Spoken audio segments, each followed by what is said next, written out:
It's Fans Corner. Welcome to it, and thank you for making time for us once again. We've just watched Orlando Pirates against Polokwane City out in Orlando Stadium, and Pirates winning that game by 3-0. As it is tradition in this platform, the first thing that we talk about is the crowd attendance. And today being a public holiday, quite similar to a Sunday actually, because people are going to work on the following day. So it's quite a similar environment to a Sunday, which we know it's not known for huge amount of people going to the game. But it was a decent crowd attendance, and big up to the people who made time to go to Escotinsika Memenzela to attend the game between Orlando Pirates and Polokwane City. Now let's get into the game itself. I know Pirates won by 3-0. If you watched the first half only, you would have predicted that the game would probably end by 1-0 or 1-1 or something like that, because that's what it looked like in the first half. But Pirates managed to score 3 goals in the second half. In the first half, I think Polokwane City had a game plan which partially worked. I think, I don't think they tried to play to take on Pirates pound for pound, understandably so. They went for what is almost obvious, because you're playing an Orlando Pirates team that is known for their attack. Pirates is known for their attack. That's what they do whenever they play. Doesn't matter who they play, no matter whoever their opponent is, they just go for an attack, and they have the adequate resources to do that. So obviously, if you are Polokwane City, you're not going there to try and take them head on. You go there and try to be a little bit conservative and try to defend. If you get a chance to break, you do that, and that's what I think Polokwane City were trying to do in the first half. They kind of did that, They tried to put as many people behind the ball as possible, but now that also prevented them from creating chances of their own, because I feel that with the kind of pace that they have on the left and right with the Apolis and Nkwe, they could have. I think sometimes they had the opportunity to break, but they didn't seem to break with the kind of with enough support. They had the pace, but they didn't have the support. Sometimes Nkwe would break alone. Sometimes Apolis would break alone. When he's up front there's no support, and obviously you are going to be suffocated by that Pirates defense. They're not there's no they're the kind of no nonsense kind of defense of Orlando Pirates. So it was to be expected that Polokwane City were not going to create as many opportunities as Orlando Pirates did. In the first half, I think Pirates could have gone 1 or 2 up, but they were denied. I think some of the shots were not accurate enough, and also I think that they tried in the first half. I feel like they did not use their flanks the way that they usually do. In the Pirates with the left and right flanks, Mufukeng on the left, Saleng on the right, or whoever is playing on those flanks. I think Pirates are very dangerous if they utilize their wings, their flanks. So I think at some times they try to crack Polokwane City in the middle, and this is a team that was playing as a compact there at the back. They applied a serious block there. If you were trying to go directly at them, it was not going to work.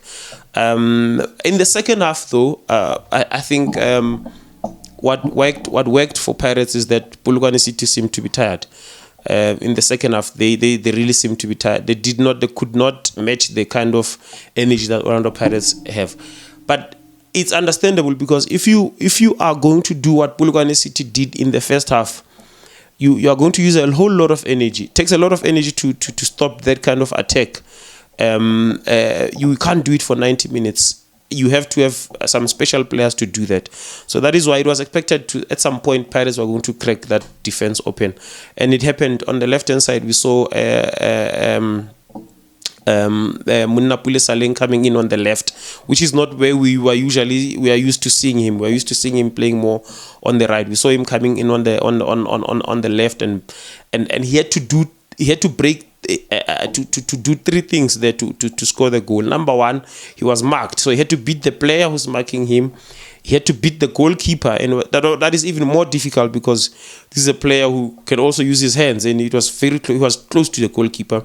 and he also had to beat the angle. That was an awkward angle to score the goal from. So it was a difficult goal to score, all in all. That's what I'm trying to say. So we have to give kudos to Munnapule Saleng for the goal that he scored. The first goal, Orlando Pirates' first goal that opened the scoring. And unfortunately, we saw him colliding with one of the staff members of the technical team members of Orlando Pirates, that's Munnapule Saleng, during the celebration. I don't know if that had an impact on him being substituted a few minutes later. I hope it wasn't something serious, and I hope it had nothing to do with the substitution. But we saw that happen, and it's a very unfortunate because they were excited and somehow collided with each other, and Munnapule Saleng was a little bit uncomfortable after that. But it was a difficult goal that he scored, and we have to give kudos to him. The second goal, I don't know what the goalkeeper was thinking. Kim Vuidi, I mean, what a brilliant shot on target. Goalkeeper seemed to be chesting the ball down. I don't know if that's what he was trying to do, but it was a strong shot. So I don't think it's the kind of shot you want to chest down. It's the kind of shot I think you would want to put your hands behind and your body behind it. But he seemed to be chesting it down. In the process, he spilled it out to Evidence Makgopa. You know, I mean, there's only one result from there. It's a silver platter. It was given to him on a silver platter. He still had some work to do, Makgopa there, and he slotted it in, and we got the second goal for Orlando Pirates, and that's how they got their second goal. At that time, I feel like Polokwane City were no longer the same Polokwane City that we saw in the first half, where they were really trying to press Orlando Pirates, especially in the final third. If we go back to the first half, what Polokwane City did, they played in their own half, and they made sure that Pirates could build the ball from their own half, and once they get into the final third, that's when you saw Polokwane City going to try and press Orlando Pirates and make them a little bit uncomfortable with the passes, and that's why you saw Pirates failing to create as many chances as they would have loved to do. But in the second half, that didn't happen anymore. I think they were quite tired. There were many tired legs in the Polokwane side, and that's why you saw Pirates coming in with those attacks. The second goal, clearly on the goalkeeper, because that's a ball you wanna put your hands behind. Evidence Makgopa, given to him free of charge, he just slots it in, and 2-0 to Orlando Pirates. Third goal, similar thing again. Polokwane City give away the ball, and Evidence Makgopa is smelling blood.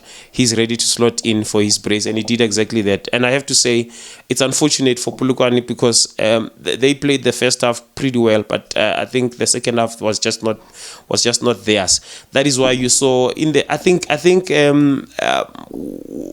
what Pirates also did well to avoid having to deal with Apolis was to make sure that he does not get the supply that he usually gets, because we saw it very few times where Apolis was trying to break on the flank. But even when he didn't have support, because the Polokwane players were far behind, and especially him being so pacey, they would have to catch up with him first before they tried to support him.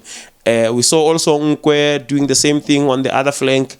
Also didn't work, and we even saw Kambala dropping so deep that we even forgot that Polokwane City had a striker. So that's the kind of game that I think sometimes Orlando Pirates forces other teams to play, because they are not as capable when it comes to attacking against Orlando Pirates. And I understand why Polokwane opted to play the way they played. But all in all, it was a great game for Orlando Pirates. 3 points, 6 points now, leading the pack. Of course, it will also depend on how Sundowns play and other teams play after this. But it was a great game for them. It's nice to see this Orlando Pirates side that is very competitive, that is not they don't get tired of keep on knocking, because they kept on knocking since the first half until they knew that at some point this is going to break, and they did exactly that, and they won the game. And if this is what we are going to be treated to this season in the Betway Premiership, then I'm in for it. I'm excited to see that. This was Fans Corner, and thank you for making time for us once again. We meet again in the next one.